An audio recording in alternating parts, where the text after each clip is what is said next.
Thank you for watching this recording about the WebEx tool here at Ball State. My hope is that by watching this video, you will be able to use this. It's very intuitive. So there are just a few things you need to do to use WebEx, and I hope to give you some helpful hints along the way. But let's go ahead and dive in. First, I go ahead and open my browser. I'm using Google Chrome. You can use any browser you want to. And I just go to meet.bsu.edu. I've already signed in today, so it was easy for me to sign in. However, you might need to sign in if you haven't done so before. You'll use your same login information, your username and password that you use to sign into all the sites here at Ball State. And as you can see, I have a little schedule of what meetings I have coming up. I can see all meetings that I'm hosting. I can see meetings I'm invited to.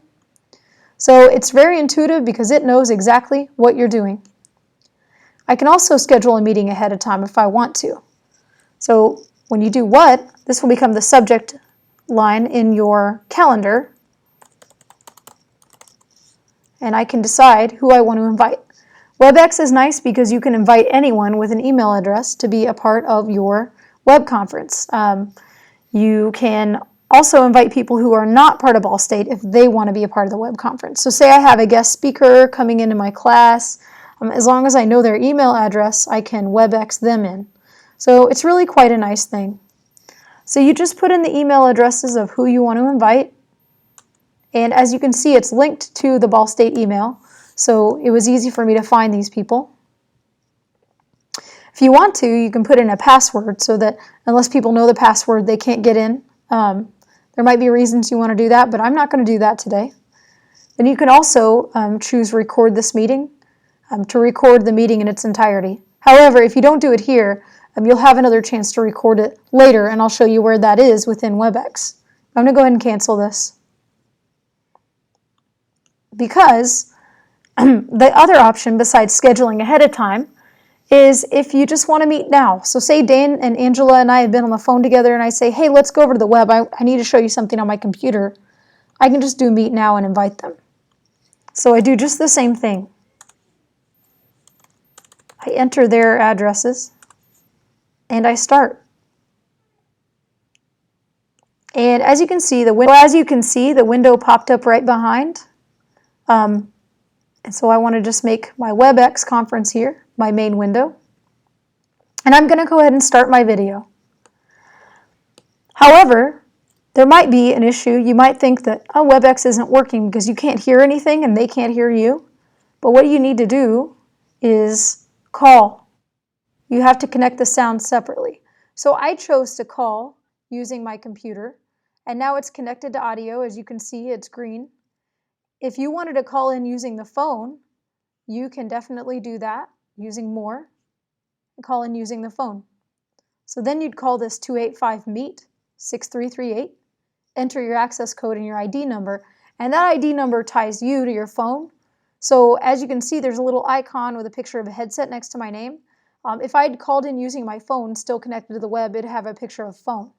Some people, however, will not want to sign in using the computer, or they don't want to link the two, they just want to call in on their phone. That's fine too. They can still call 285-MEET and enter the access code, and you'll just see them listed as call-in number blank, whatever. But I'm connected using my computer. It seems to be going quite well, knock on wood, so that's good. I'm going to stick with that. I can also record, as I told you, if you don't remember to record or you don't want to start recording until everybody's present, you have a record button right here. Now over here I have my participants. So this is like most video conferencing that you've experienced before. Because I'm speaking, I'm the smallest little picture here in the corner. And then this large picture is whoever's speaking the most. So WebEx knows who is talking and it will change. So I'm going to go ahead and make this full screen. Because say at the moment I just want to do a video conference.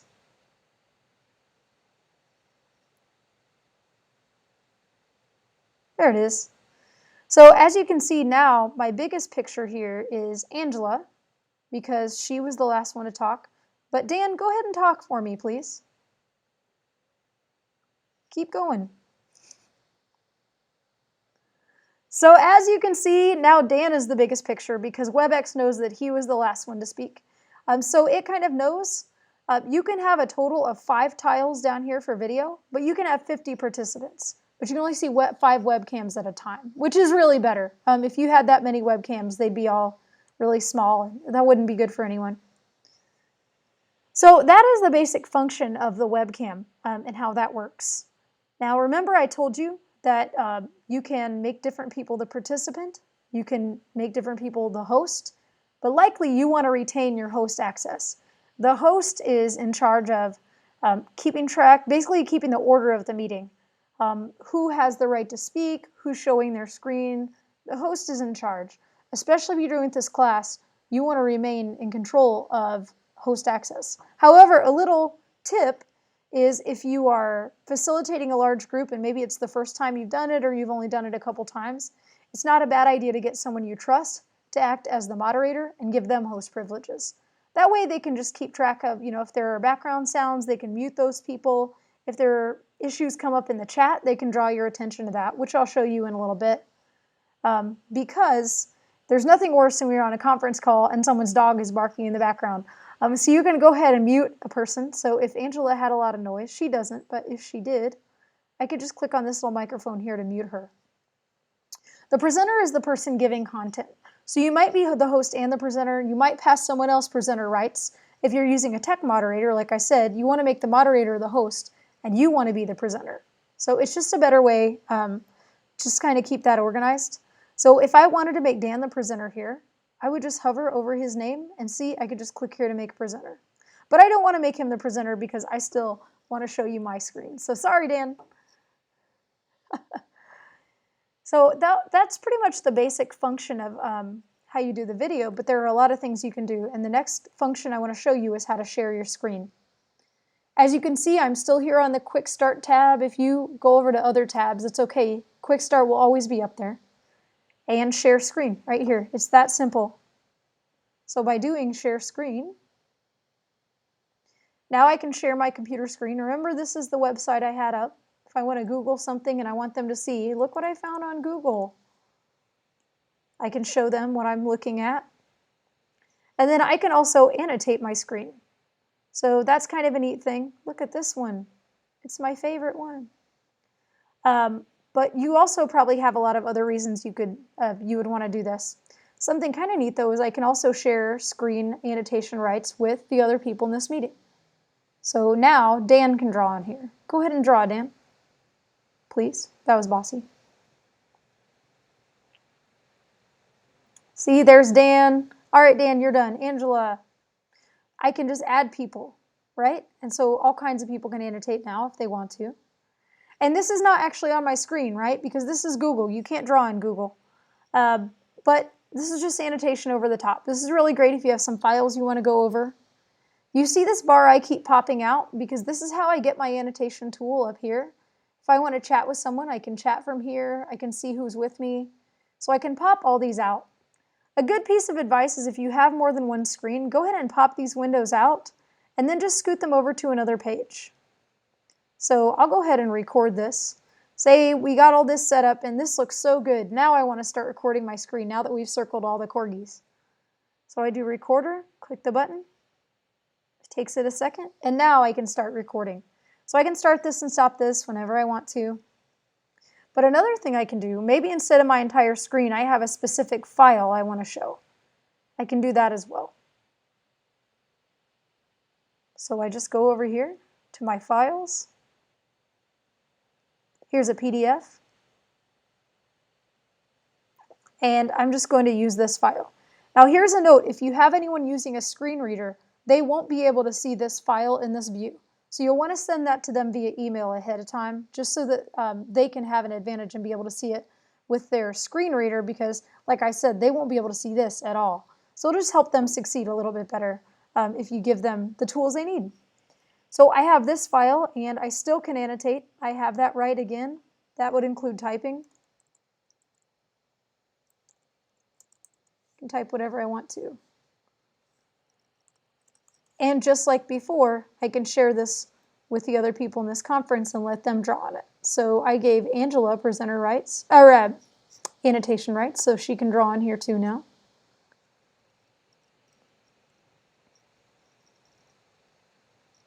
So I can see exactly on the screen where she is right there. So that's pretty neat. You can probably imagine a lot of different uses for this, as I can see exactly where Angela's mouse is. So if someone says, you know, where in this document are you talking about? They can say right here, this. It's just that easy. So sharing files is a really neat function of using WebEx. Another option that you have is to use the whiteboard.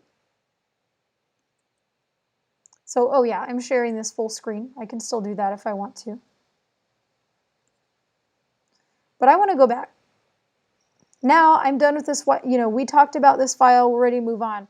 Let's brainstorm on our whiteboard. So did you see how I did that? I just clicked on plus new whiteboard. You might think that this plus and minus is going to create more pages or more whiteboards. That's actually not correct. This is just going to zoom in and out. But the whiteboard functions in pretty much the same way. I want to go ahead and put something on here, and then I want to share it. So maybe I'm teaching this math class, and I want them to do these math problems with me.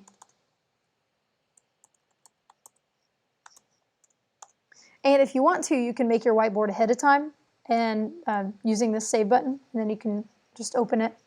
So go ahead and pop it out. And now, wait for it. Now they can see my whiteboard, and Angela still has the right to annotate, and I'll give Dan the right too. So I say, okay, somebody answer these math problems, and they can go ahead and go in here and answer my math problems. They can draw in here if they want to.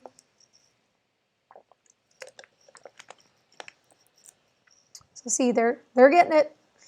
So that's a pretty neat thing that you can do.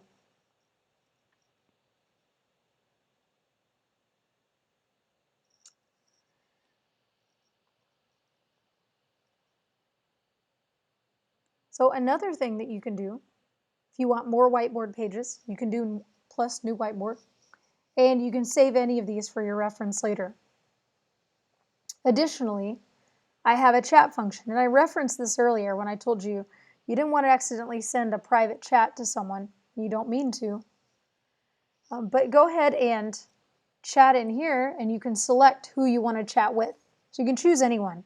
So if I want to send something private to Dan, maybe I only want to ask him if he thinks this is going okay. I don't want other people to know if I'm wondering about that. I can send him a private chat, or I can send a chat to everyone.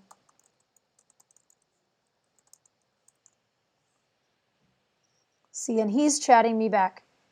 Now, in the recording, you might wonder which chats show up. No private chats show up, even if they're yours. So if someone's asking a question to you privately and you think everyone would benefit from hearing it, go ahead and restate it or chat it out here to everyone. It's just going to be helpful to do that.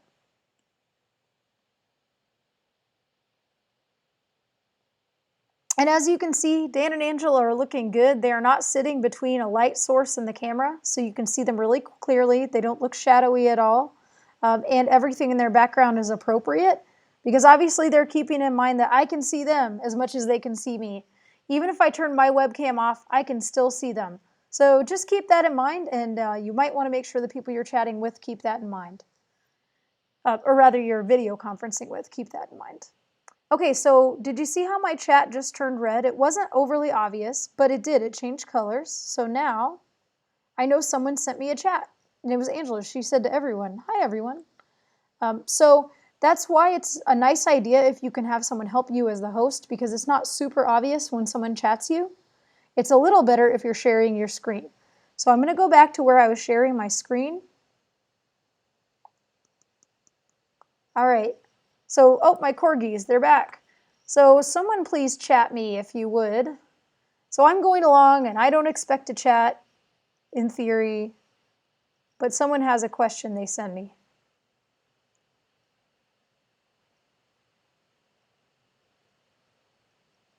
Oh, did you see it turned red?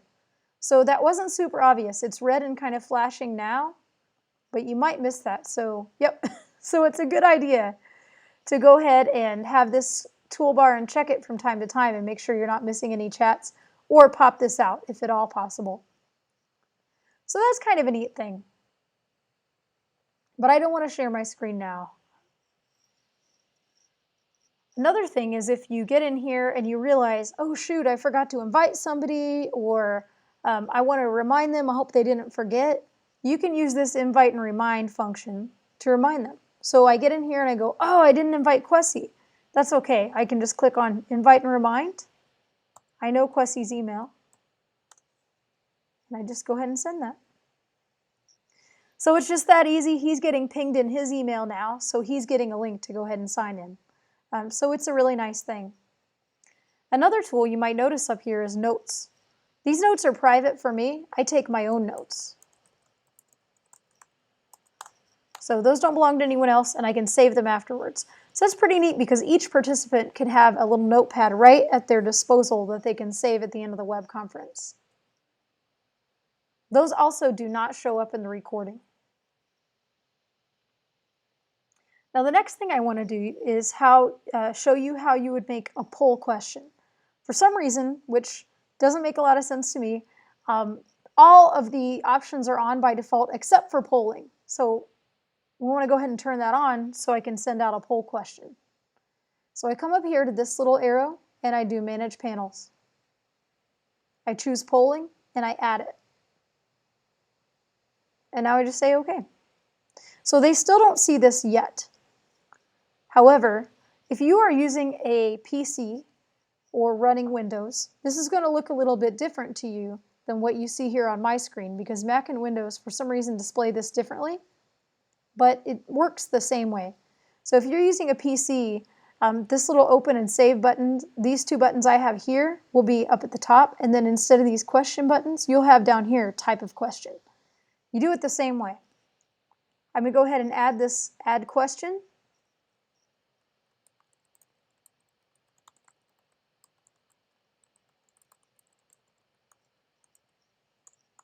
And now I can start to add answers to this question. Now I want them to be able to choose more than one. So after I add an answer, I click here to change the question type to multiple answers. Whoops, your answer, that's not what I want. Well, it's easy to edit it. Just do this little pencil, and now I can edit it. And now I can just keep adding all the answers I want to.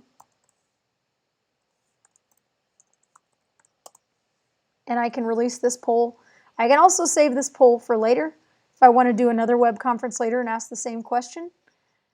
It's a nice idea if you have a bunch of questions to just do a web conference by yourself for a minute and make all your poll questions and save them, and then you can launch them. So I've already made one before and saved it, so I'm going to launch it here now, show you how I do that. Just do this open button. Whoops.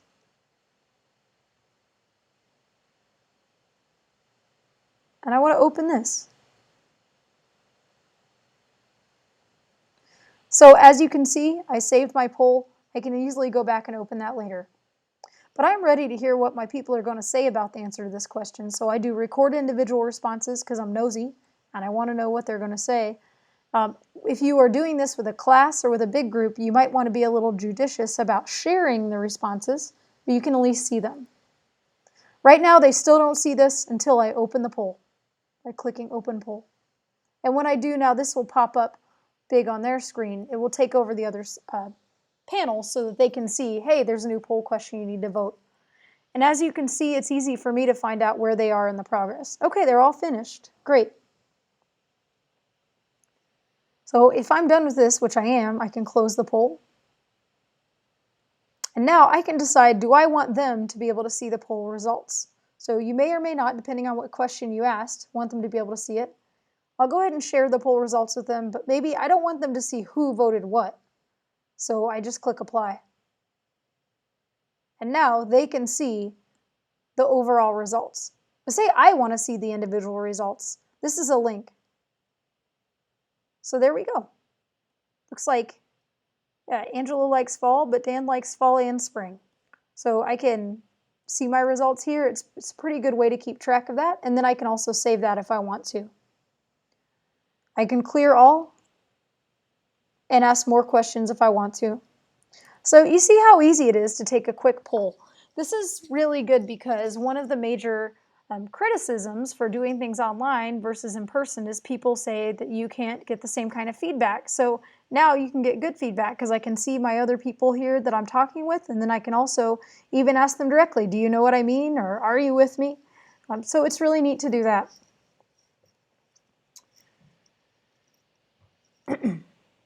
So I've talked with them for a while. I'm still recording, but I think I'm kind of done. So I'm going to go ahead and end this web conference. Since I'm the host, I do leave meeting, but I can decide, do I want them to still be able to talk without me, or do I want to end the meeting altogether? And I think I want to end the meeting altogether. I don't want them to talk when I'm not around. But I can also save my meeting files here. So thanks a lot, everybody. Bye.